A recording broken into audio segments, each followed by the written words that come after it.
Hello, welcome to Deep Feed number 8.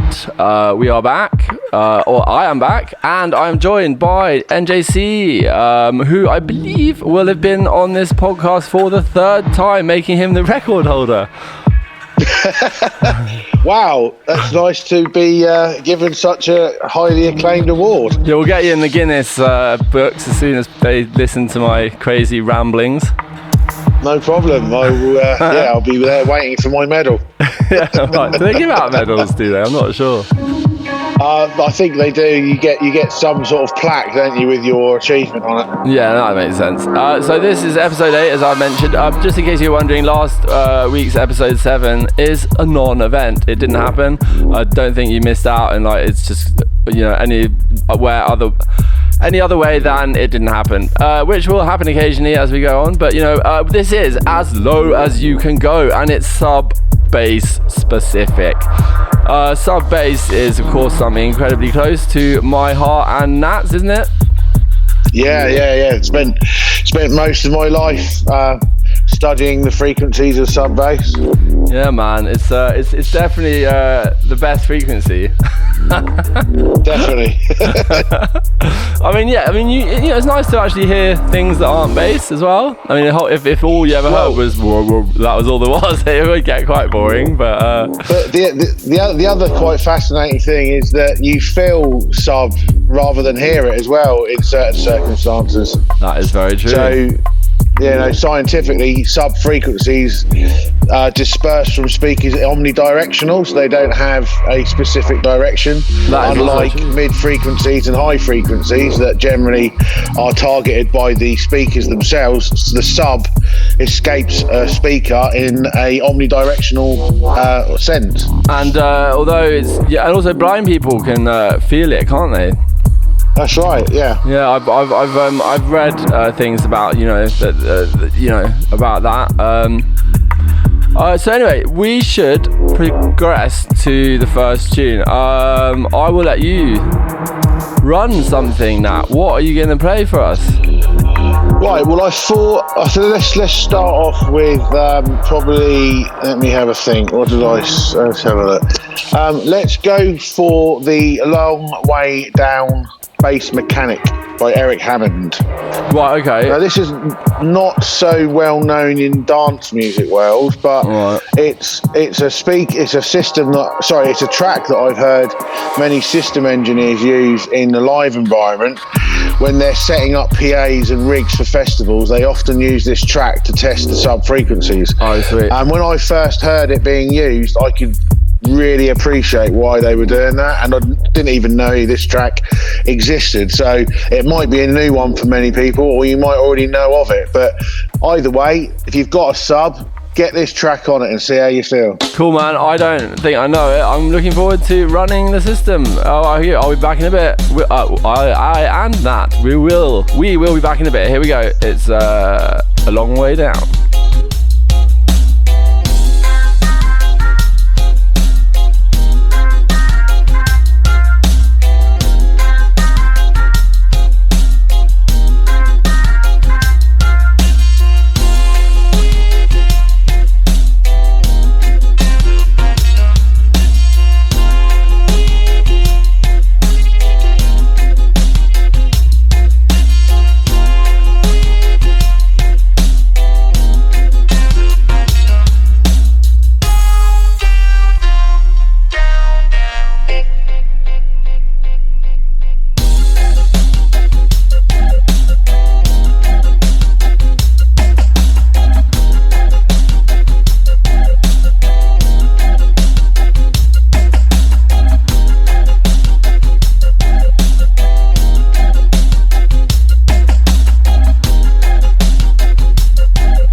We're back. Yes, back. That was bassy, man. Yeah, definitive. Lot of low notes there. I think my system handled it quite well. I hope at home you vibrated soothingly or significantly. Yeah. I also like that little the sort of, what is it, like a little vocody, sort of almost, what is it? It's a vocoder. Yeah, it's probably the vocoder or a guitar effects pedal or something like that. Yeah, no, it's a pretty cool tune, man. Yeah, no, I like that. I think in some ways, I was thinking if this was a competition, I was like, I already feel like you might win this one on the selection of the bass tracks. Like straight off the bat, that was like, no, a lot of bass going on. One thing you mentioned before that track actually just spurred on thought process. You're saying about how people, with visually impaired people can hear frequencies that we can't hear, and it's quite interesting that the research says that we can hear down to 20 hertz, but actually there's a lot of, from a medical perspective, there's a thought process around the resonating frequency of the earth, which is 7.83 hertz, which is extremely low frequency, but apparently that can help to regenerate DNA.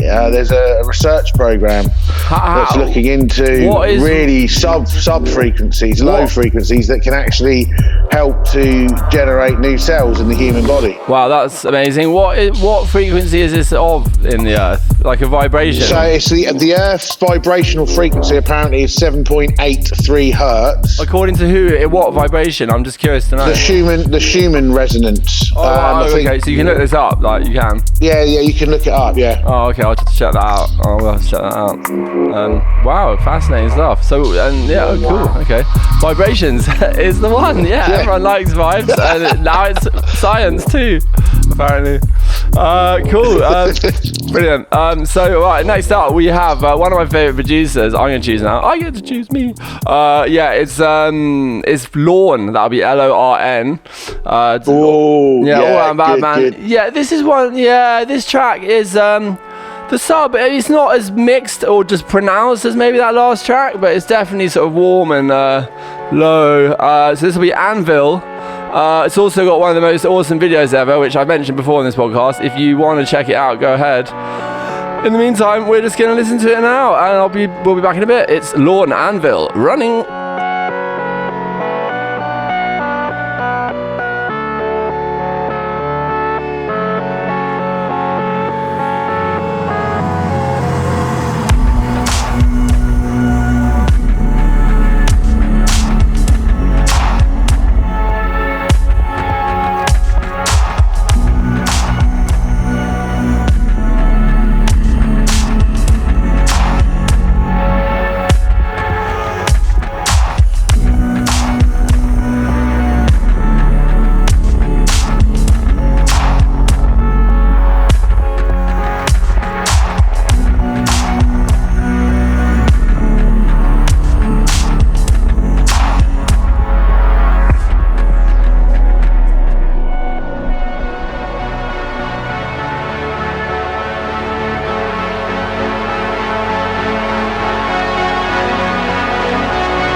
Yo, that was Lorne.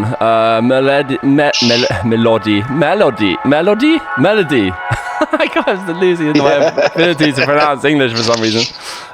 Yeah, melody and bass. Good combo. So I'm just having a sip of tea. Do you want to talk, Matt? Yeah, go on then. So yeah, some more interesting facts. So the low E string on a bass guitar, which is usually tuned to around 41.2 hertz, I believe. Right.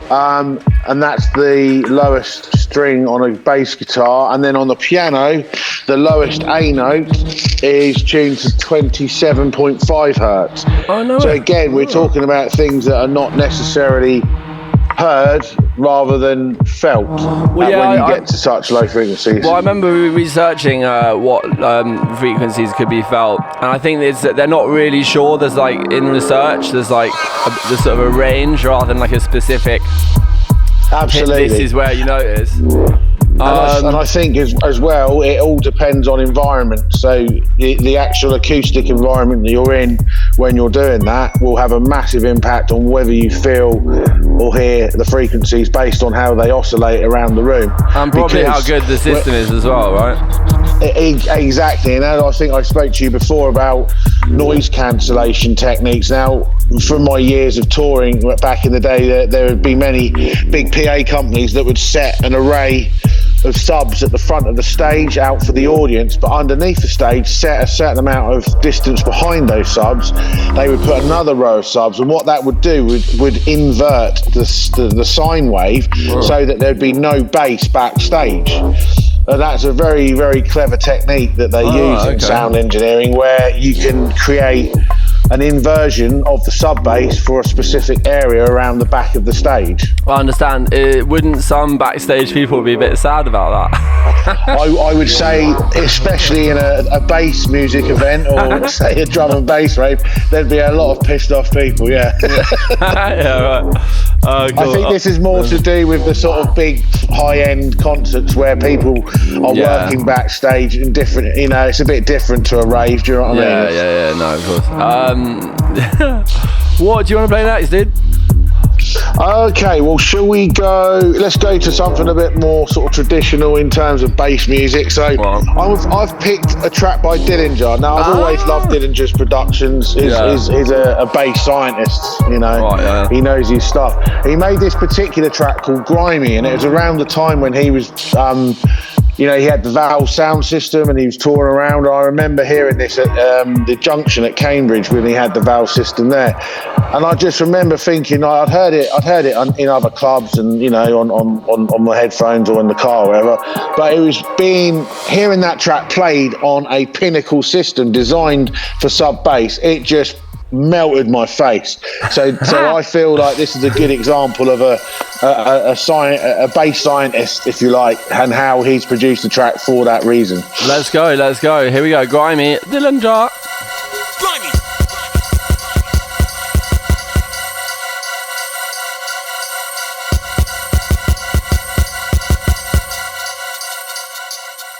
Grimy.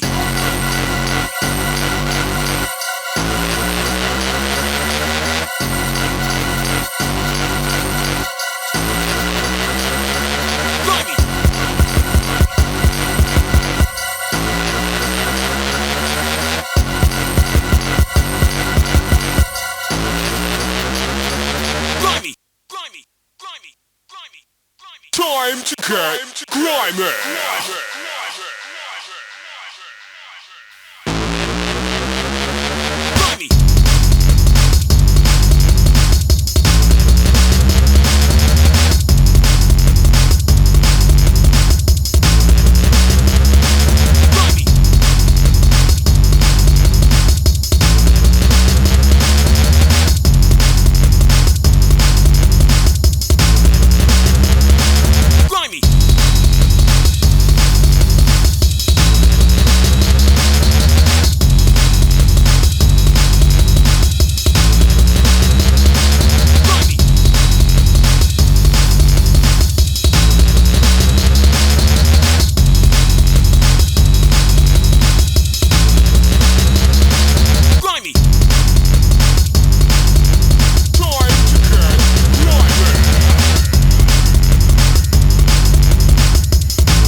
Is that you going, grimy? It sounds like it is, slightly. It almost sounds like your voice. On this occasion, no. But you do like to say grimy, don't you? I do like to say things like that, and I have cameoed on a lot of tracks in the past where I've said the random words and stuff. No one knows it's me, but yeah. Yeah, brilliant. No, you do like. It's always nice to get yourself in a track, even if it's not, like full on like lead rapping or some shit. Like actually just a little bit here, a little bit there, a little bit here. Little cameos of word, isn't it? A bit like in the movies when someone just appears for briefly in the background. Well, that's the sort of thing Timbaland does as well, and because he's produced so many tracks for people, he'd always put his little vocal idents at the start and the end of the tracks. Yeah. You know what I mean? And if you knew what he was using, you'd know it was by him. Yeah. So, right, from one bit of drum and bass to another bit of completely different, but simultaneously drum and bass. I'm going to play Dispossessed by Extra. It's got do you know this track now? No. It's a Batman track. I'm gonna run it now. Like it's I don't think it's different sort of a sub. It's less sub and more like I think it sounds a bit like a different vibe of sub. But we'll just let your ears and possibly your cavities. I mean chest cavities. do the feeling, of course.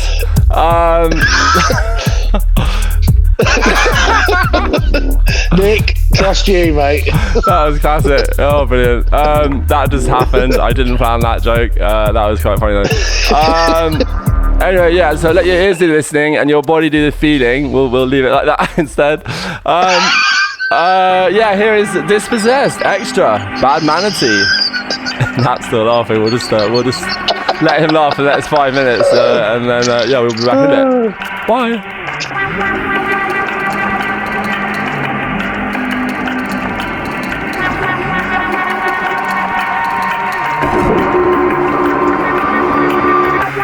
Reality is the apparent absence of contradictions. The marvelous is the eruption of contradictions within the real.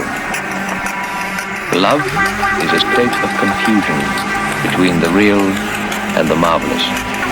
When the marvelous is dispossessed, the abstract moves in.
dispossessed, the abstract moves in.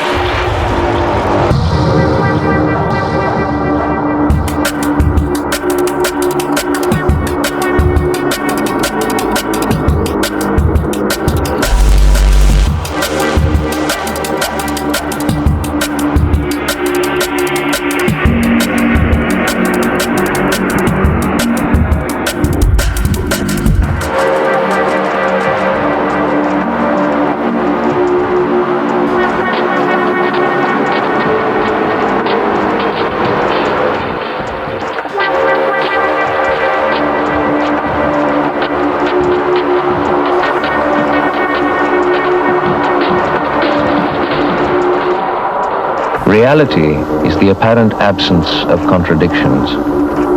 The marvelous is the eruption of contradictions within the real.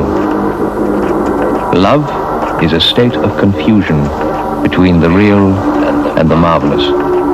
When the marvelous is dispossessed, the abstract moves in.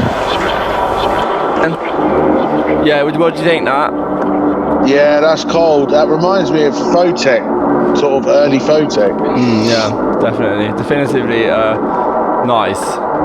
That is really, really nice, mate. And I like the video, actually. I watched the video version of it. Oh, yeah. So to mention, there's a video of that as well. It's if you want to check it, it's him in the desert, isn't it? Sort of with some good, with some nice little motion graphics about, I think.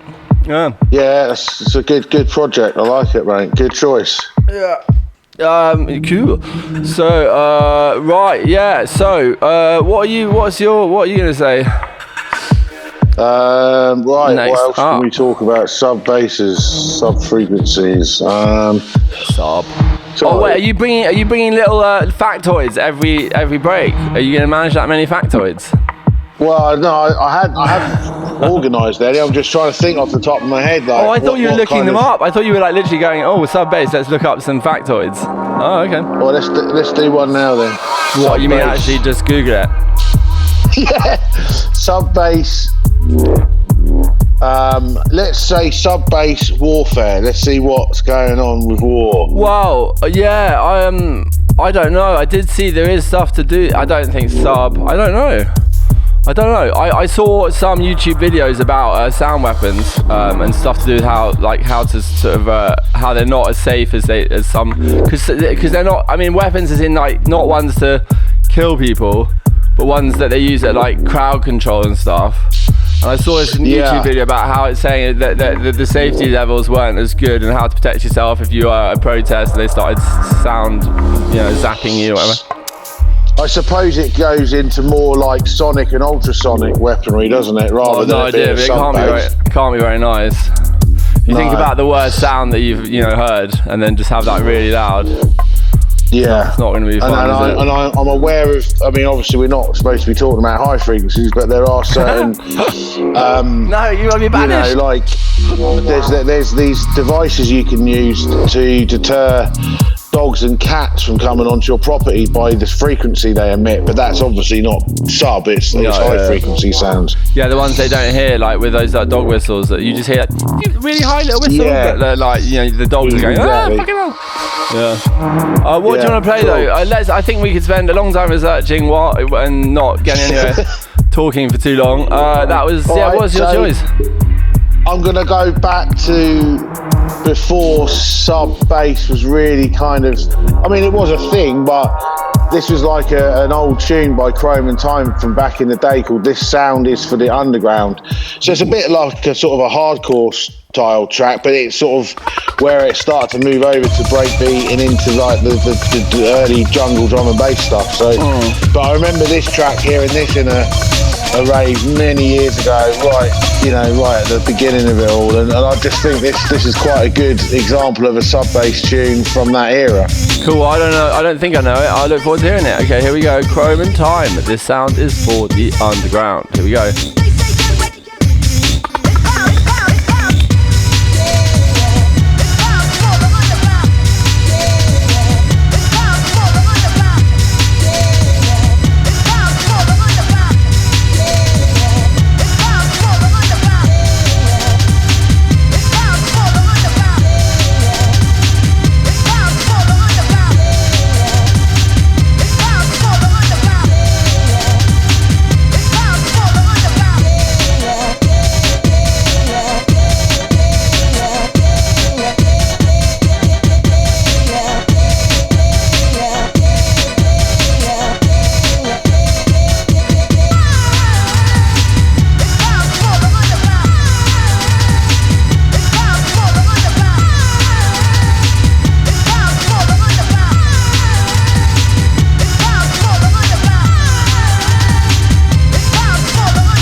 so whilst that was playing, I just had a little brainwave. I was thinking, actually, what is the largest subwoofer speaker in the world? Oh, that's brilliant. I need to know this. I found this one, right? So it's the Matterhorn subwoofer by Dainley Sound Labs, and it's possibly the largest mother of all subs, producing 40,000 watts of power in sound, and the whole thing is built into a 20 by 8 foot shipping container. Oh my god, that sounds intense. What's it? Who uses it? Parties. I think this is just purely for a science experiment. Right, okay, cool. And then there's this other one. The best science experiment ever. So this is the largest individual speaker. So this is just the speaker. It's 60-inch subwoofer. Oh my god. Crikeys, man. I mean, I know from my experience of PAs, they normally go up to 21 inches, normally the biggest. 60. I think there is one from a car. You know, the guys who do all the subwoofers in their cars, I think there's a 32-inch one from their experiments. But, you know, there's some pretty incredible sort of manufacturing going on to be able to make a subwoofer that's 60 inches in size is incredible. Yeah, I have to admit, for someone who's quite into sub, I'm not entirely sure of that much about, the engineering actually behind it, how you would actually, I'm not the engineering side of things. I guess what it is just something that pushes back and forth, right, with a magnet. I guess it's just that, isn't it?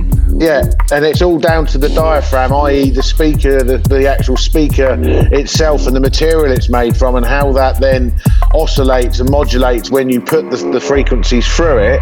And it's incredibly important that you don't accidentally put through high or mid frequency sounds, because that can damage the way that it vibrates. It's not designed to vibrate with the frequencies of higher frequency sounds. It literally can it? Yeah, that's right. That's why it breaks. Yeah. Cool. Of course, little factoid now. I've played it before on this podcast, so I thought I wouldn't play it today, but I've done a track called 57 Octaves Deep, which has a very low bass, but it's cool. I'm not playing it now, but because I played it already. But it's got a lot of low bass in it, but it's called that because they worked out that the lowest sound in the known universe was made by some black hole. And I don't know the actual value of the hertz rate of the sound, but it's 57 octaves, a B flat, 57 octaves below middle C. I think you'd struggle 57. Yeah, I think you'd struggle to even look it up. Like, as if you went on the internet. That's intense. Yeah, if you went on the internet and I quite often find myself getting on that website that tells you the hertz to the note, but it's not going to have 57 octaves below middle C on that. Like, it's not going to have it. So that's like a long ass piano. I mean, Elton John would be struggling to reach the other end of it. I don't know what I thought of Elton John. He's one famous piano tickler, I guess. Right, anyways, shall we move? I like that expression. It sounds funny. The piano tickler cracks me up. Right, so on the subject of my tracks, fuck it. I think I'm going to play the one of my tracks I am going to play, which is called Unlabeled Medicine. If you want to check this out, it's Deep and Beeper. That'll be on Deep Feed 1, the first Deep Feed it was on, and it's dubstep, and the bass is pretty low and quite nice, I think, in my opinion. That's why I chose it. Here we go. Unlabeled Medicines. Unlabeled Medicine. I just like to put an S on the end there, even when there isn't. Here we go.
Yes. What? Did you like it? Filthy, man. Yeah, refresh my memory. I forgot about that one. Oh yeah, no, a bit of dirt and lowness and minimal, isn't it? It's quite minimal. Yeah, like it. Yes. So, yes. What?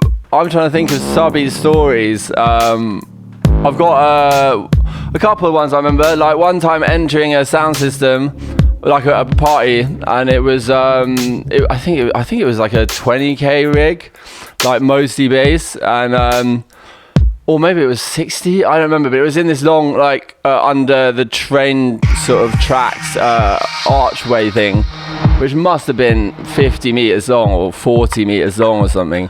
And as I entered the room, like all the fucking bottles like on the side were just jumping already at the opposite end. I was like, oh, this is gonna be great. Like it was just so loud. Yeah, it was so much bass. Yeah. Actually, that reminds me of the experiments they do with bass when they have water on the speaker, and then the frequencies create the all patterns. Cymatics, that's called, isn't it? Yeah, I find that fascinating. Yeah, it looks nice as well. Yeah, man. So I think because you chose a track of your own, I'm going to do that next. So there's a story behind this tune. Ooh. So I mentioned Dillinger earlier. I heard this track of mine was played on his valve sound system, and it was incredible because there's a bit on the track on the drop where it goes through the bass, and then the sort of like the end of each 8 bars, the note at the end of that, sort of on the 6th, 7th, and 8th bar, is so low that it absolutely shakes. Like literally, it really does. It's like a sort of face wobbling bass. So when I was in this club once, we were doing some sound checks, and we realised there was this limiter on the PA, at which I worked out how to switch off, which then gave us the full capacity of the PA. So I used this tune to test with, and I'll never forget that the owner comes running in through the club, straight up to the booth, shaking his hands, going, no, like, stop. Why was he upstairs in his office? Well, we basically what it did is we pushed it into overdrive, and he knew it was too loud, and he had a very strict license. So obviously I got in a lot of trouble for that, but it was good, a good experience nonetheless. Cool. Oh, let's hear it. I'm interested to hear. This is what's it called? What's the name? Track called Topaz. Sorry, it's from around. I think I released it on vinyl in 2006 or 7 back in the day. Oh, here we go. NJC Topaz.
Grimy, yeah, nice one. Yeah, I really like that.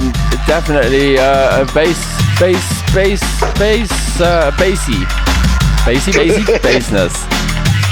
Yeah, do you know what? It just dawned on me whilst we were listening to that. That actually, we've not spoke about probably one of the most iconic bass emulations or sub-emulations in our sort of tools for making music, and that's the 808 kit. You know, the sub kick on that, which has been used over and over and over again in all genres of music, and like how iconic that sub bass is and where it's been used and who it's been used by across, like I say, multiple genres. So I thought I should probably bring that up. You know? Yeah, what? Yeah, no, it's a great sound. So let me just get this straight. It's from a drum machine in the first place, isn't it?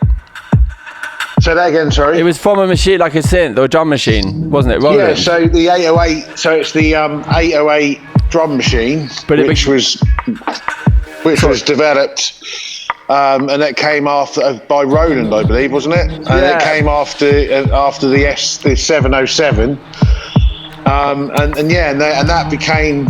It was used a lot in the early days of electro and early hip hop productions, but obviously as technology changed and samplers came along, you were able to manipulate and take that sound and put it across the whole keyboard and do things with the lower frequencies of it that weren't ever available when it was a standalone kick. Well, because there's also different, like, you know, it's different sort of speeds of which it sort of pitches up and down, isn't there, as well? Like, you can have it go exactly, and also then what you can do to it in terms of processing it. So the reason I bring that up is on that last track we just played of mine, the main bass line of that was me taking the 808 bass line, taking a version of it and distorting it and smashing it to bits and then playing that over the top of a clean 808.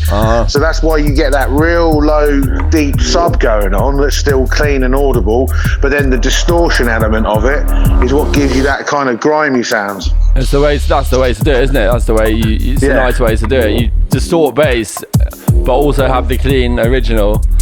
Because you can't. Yeah, I mean, as I've learned, you keep your very lowest frequencies. Sort of, you keep them sort of like under. You know, you don't mess with them too much, do you? Like this. It's such a good topic. The question would be, where does it become the frequency, the hertz level at which you can start messing a lot more with the shape of the actual waves? Who knows? Someone probably. Yeah. I suppose there is no real.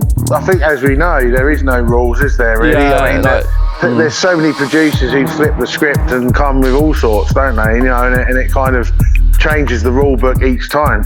Yeah, I think with sub though, there's also a lot of science to be done with it as well, isn't there? Because I was just thinking just now, I was thinking to myself just now, it's like, hang on a sec, can you have a square wave of a sub? And I was like, surely that's harder than having even a square wave like higher frequencies, because of the way the cone would have to move, like. Well, yeah, I mean, fundamentally, a sub bass would be a sine wave, because the reason you create or the way to create sub is with a sine wave. As soon as you distort the wave, it then loses its ability to vibrate the way it does through the sub speakers, and it just would actually turn into a very disgusting noise rather than a sub bass. That's never the one, is it? No one's disgusting noises. Well, I don't know. It depends what you mean by that. Well, no, but that's the point, isn't it? In a lot of sort of drone music and contemporary music, you get a lot of distorted low frequencies, which actually sound really nice and pleasing. Yeah, they can do. It depends. Yeah, cool. Right, so it's my choice. For wit, I shall play a track called Motion the Dance by Untold. Now, if you're listening to this track when I play it in a minute and you're going, where's the bass, Nick? What is going on? This is a track at which the sub doesn't drop till about halfway through the tune, but you've been waiting so long or not noticing and just enjoying what happens, and then suddenly it comes in that you're just like, oh my god. I remember actually once being on a train platform with my headphones on, just listening to it before I really knew the tune really well, and it dropped and I just started raving on the train platform because the bass was just so good. Anyway, here we go. It is Untold, Motion the Dance. Nice track, but like I say, wait 2/3 or half of the way through to the bass. Here we go.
Whoop, whoop, whoop, whoop, whoop, whoop.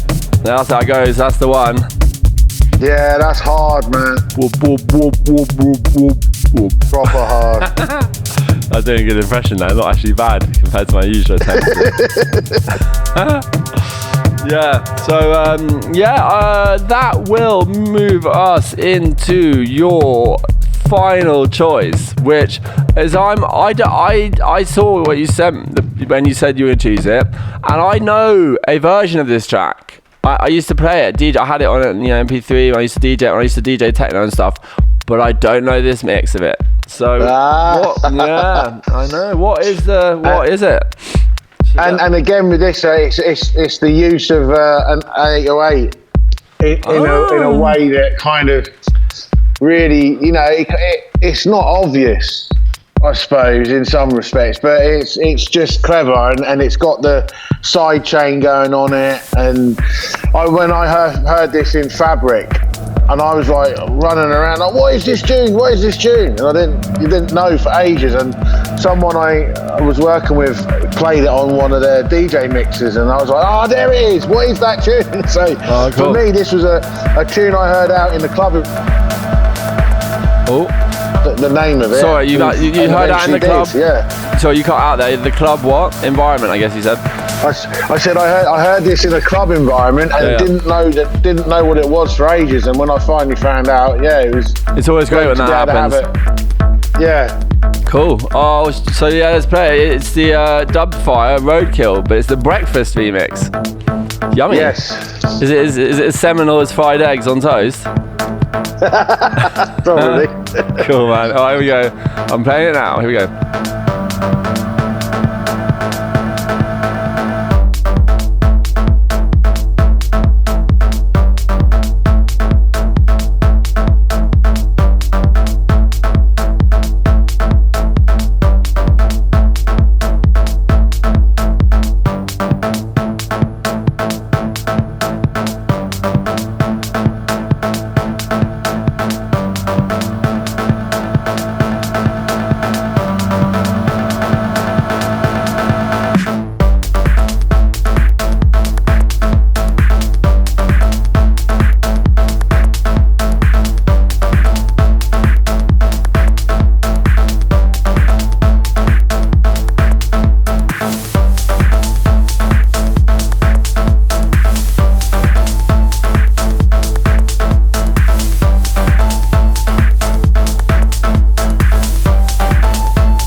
Yeah, I like that. Vibes. Yeah, nah, it's not what I would imagine to be your usual arena of tunage. But yeah, no, I say that, but it's not even the case. You like a variety of stuff, and just like I, and most people that I know. Across many genres, and people have always been puzzled by that. Why? Why are the people puzzled? Because I suppose it's hard for purists to navigate away from their chosen sound. Yeah, it's true. Yeah. On the subject of purism, I bring back as the last track of the day. I don't know if you know this one, Nat. It's Nico and Future Forces Inc. Chase. Yeah, you know?